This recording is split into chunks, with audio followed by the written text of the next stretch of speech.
Patrice? You never had a problem these picking things? Up girls, right? The books, I've had problems picking up girls. Why do you think I'm so angry at women? If I had an easy time getting women in my lifetime, I'd be much happier. As a kid, I was too shy.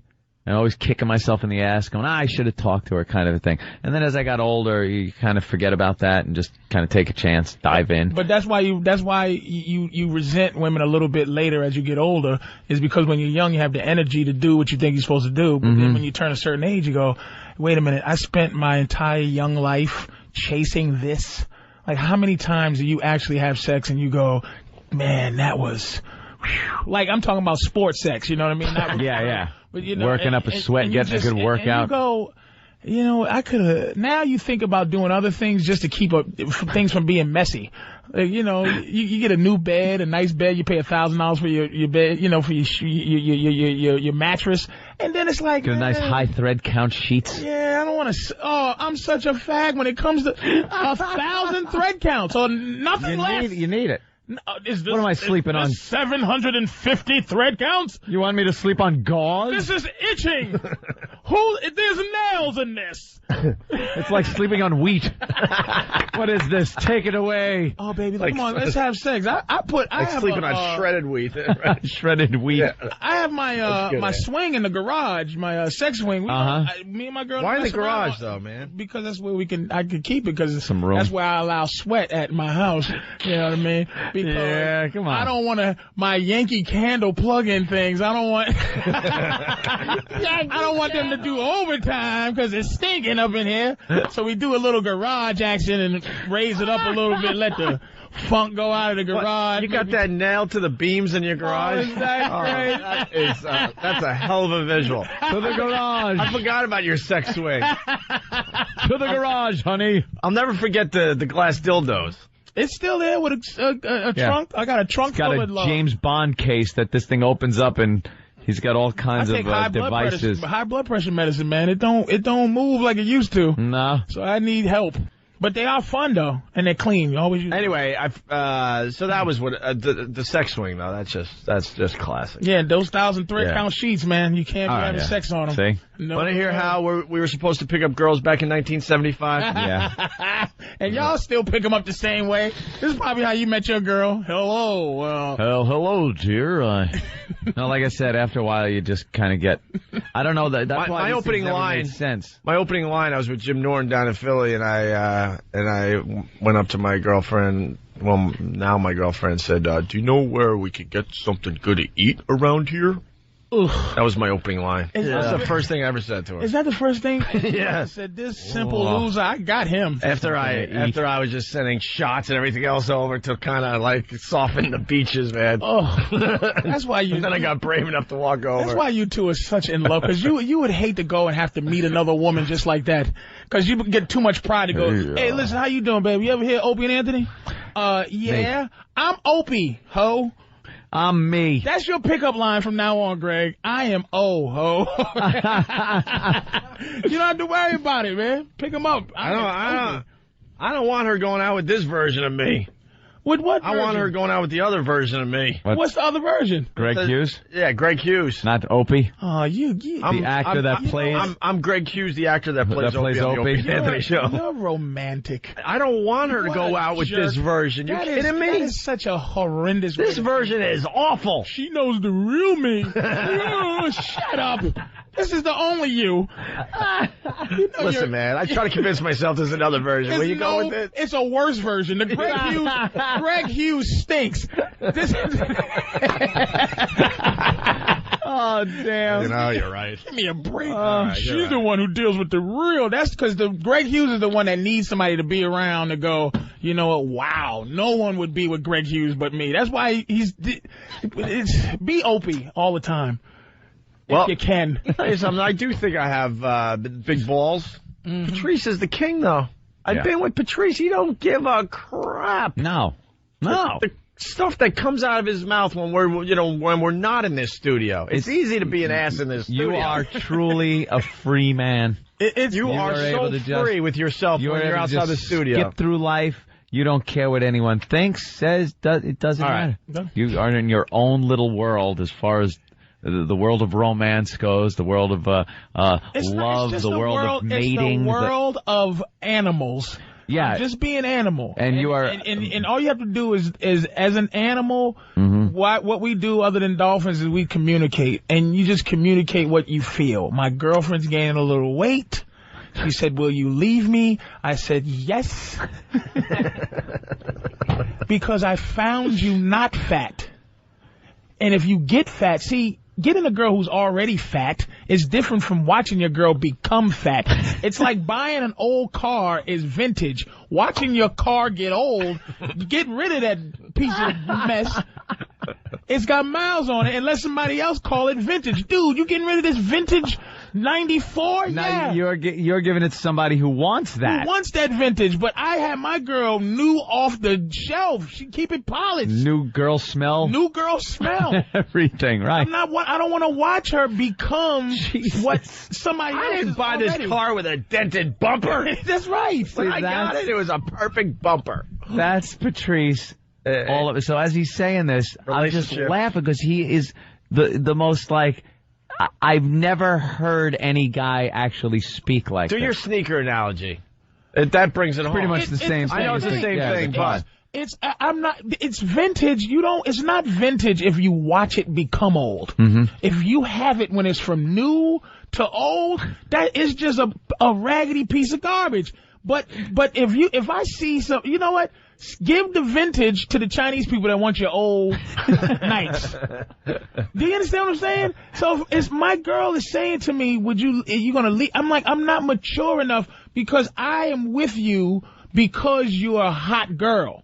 If you become not hot, you become a fat girl, then I can go get a fat girl who functions being a fat girl. She's vintage. So when your sneakers get old, vintage. When your sneakers get old, you throw them away, and you get a brand new pair of sneakers. Or what we do in the hood is you hang them over the telephone wire. Right. Yeah, what's that? And that's what I do to my girl if she gets too fat. There's a bunch of girls just hung over telephone wires in the hood. I'm going to tie them together. Patrice leaves and ties them together by the legs, throws them up there. They swing around a few times. I'm not here to be mature like that. She serves a purpose.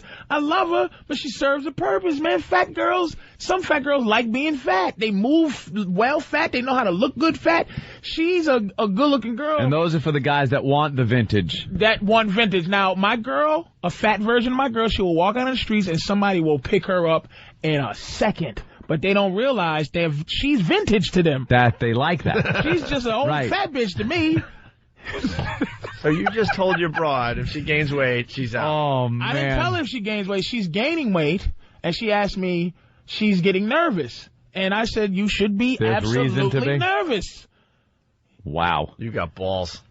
That is, There's so many guys listening right now going, I wish I had the balls to say that. You should be nervous. And she knows it. All right, well, picking up girls, made easy, 1975. If we don't play some of this audio today, we're going to really piss off some people. Maybe Patrice ought to take some of this to heart. Right, here we go.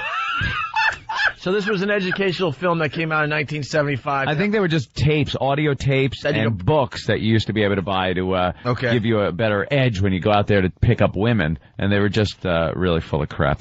This is from 1975, the Street Pickup. Is this Learn how to do the hustle. Oh, yeah, it is. Yeah. Everything has to be PA. Is it PA or BA? Is PA or...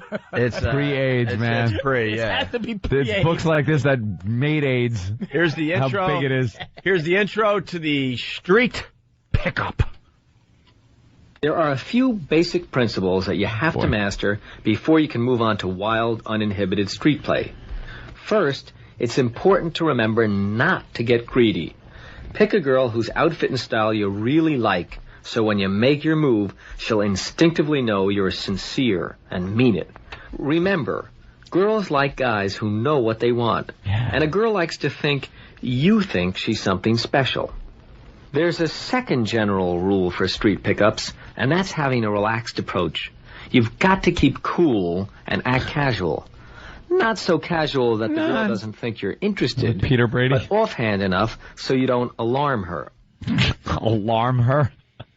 You're going to scare... First of all, this guy sounds like he knows nothing. Yeah. Absolutely His voice is cracking. His voice is cracking. He's a dullard. He's a nerd. A nerd. But there is a natural. We have to just dig with nature. There's a natural point to what he's saying. Basically, it has to be a ground between confident and humble.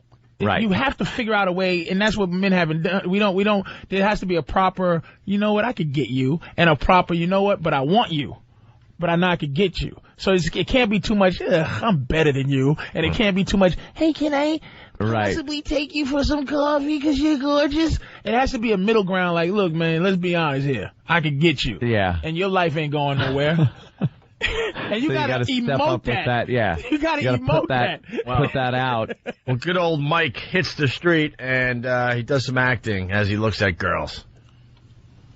Picking up girls meeting. In Right. 1975. From 1975. I think we have that right here. All right. Act like wherever you are, that's the place to be. The bone. Dig it. Is that your little brother? He's a good-looking kid. Always compliment her on her beverages. This is great iced tea. Here we go. Excuse me, but I wonder if you tell me where you get your hair done. What? Your hair, it's perfect. I'd like to know where you get it done. It's Why? It's beautiful and just perfect for the job. Perfect for what job? A second ago, this groovy chick was just a girl in his dreams. Groovy. Now Mike's managed to intrigue and flatter her. And scare Even her. The most lovely and least complimented, because her breasts usually get all the attention, feature her hair. But Mike plays it very cool and keeps spinning his web. Let me explain. Web. I'm an advertising executive, and we're down here in Dallas looking for girls with hair as pretty as yours to use in our shampoo commercials on television. Fails to mention that he's got a wife back in Idaho. This is worse than, could you help me put this couch in the van? Would you? Okay, that was Opie Hughes. That was Opie. Oh, he was using his Opie-ness His Opie-ness. to get him. That wasn't Greg Hughes. He wasn't Greg the Hughes. actor that plays Opie. He was Opie in it. That was being Opie because he was lying. Because he was saying, He's I'm not better an than ad you. exec. He's spinning a No, web. he was saying he's really an ad exec. But He's using what he knows had. best, which is his career. How did we know? Did So he he's mention like- that he was an ad exec? He's not. I Gonna, think he's lying. No, you can't lie to the broads that might become your girlfriends. Dude, this isn't looking for a girlfriend. What He's is looking this? to bang a chick in Texas. So why This don't is they just say looking that? to bed down. Is this Get bedding down? Be groovy. A hip cat. This is 75. What's wrong with you? You're a square, man.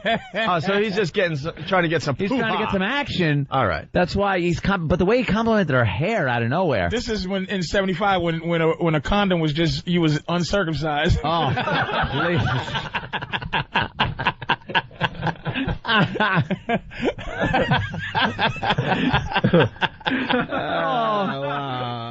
He's just continue looking with for this. action. To use in our shampoo commercials on television.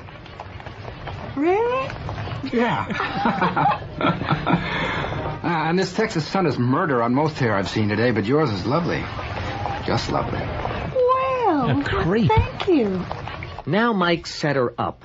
All girls want to be on television, so Mike puts a real casual front on. All right, he's trying to just get some. Yeah, he's No, lying I to didn't. her. No. But he's so creepy. Yeah, that hair. That'd look great on your head on my mantle. But that's here's what women just want an excuse to be a hoe. It's like as long as it's not their fault that they went home with this guy or went to the hotel with this guy, as long as they make her feel like had the line and yeah, like it's not like, hey, look, I don't care about your hair because I'm trying to mess it up, really. You know what I mean? So it's like, look, why don't you come on back and do this? She can't go. Okay, you have to make them feel like it's something else. That's not that bad. It's just that now women are a lot more savvy. yeah, a woman would pick up on this in a second. You would be blown off, probably arrested. 30 years later, a woman who was born during this is 30 years old now. Different time, different savviness. You know, it's a different thing than that. But that's exactly the same Well, let's see. level. By this time, the roofie he put in her drink should be taking effect. This thing is pre-stalking laws, Man. pre-age. This thing is pre-everything. Pre-restraining orders, Pre-restraint. pre-everything, right. This is where you can just go. This is pretty much just after the point where hitting him on the head with a club and dragging him home was acceptable. That they said no to, but everything else was a go. This is the wild, wild west of picking up broads. I got something. Well, I want to see how much times have changed. We got the walkover, right? Yeah. One of these guys are doing that exact thing to a girl on the street during the walkover. Get kicked in the balls. I want to see how far he gets. Do the same thing. Go, excuse me, who does your hair? Because I think it's going to be, first of all, every girl's going to pass by and not even stop. If one stops, it's going to be what? Like, and you're never going to get past the I'm in commercial part of the. It just wouldn't work. None of these guys are going to do it. It's hard to meet anybody in the street ever. I don't know how many women I've ever met in the street. In the street. No one meets in the street. Very difficult. That seems really difficult. Oh, here go me and my girlfriend's new girlfriend. Ask her, tell her she got nice hair. Tell her she got nice hair. Ma'am, you have beautiful hair. Where do you get it done? You do it yourself? Really? Are you in from Dallas? No. She's just walking away. Late for what? Work? How much you make an hour? I'll pay for that 1 hour. He went off script. Shit. You went off script. That's why What you failed. Patrice did was degrade her How can a bitch say about I'm the late hourly for work? wage. How much you get an hour? $20, bitch? It's $22.50. Tell him you'll be late. Hey, ooh. There was a time where you had a microphone in the street. You could talk to a woman. Oh, they'd stop for anything, right? Not now. Not anymore. They just have no interest. Not anymore. It's like, what's going to happen? You going to get raped at 7:30 in the morning, you cocksucker? Well, we learned that today. She's worried that she's getting fat, and you said you would leave her. But that's absolute. If your hot girlfriend, Dane, said it started getting fat, and she said, "Are you going to leave me?" What would your fucking answer be? I'd be like, listen, let's talk about this on the treadmill. See, now that's a great. Wow, that's a good And he would do it with her. To me, I'm like, look, I'm gonna stay fat, but my fatness has nothing to do with you, bitch. My coolness is something else. Yours is to look. You are to try to make a fat man look like he's better because he has a gorgeous girlfriend. Now you can't do that being fat, now can you? Okay, pork chop. God damn pork chop. Pumpkin.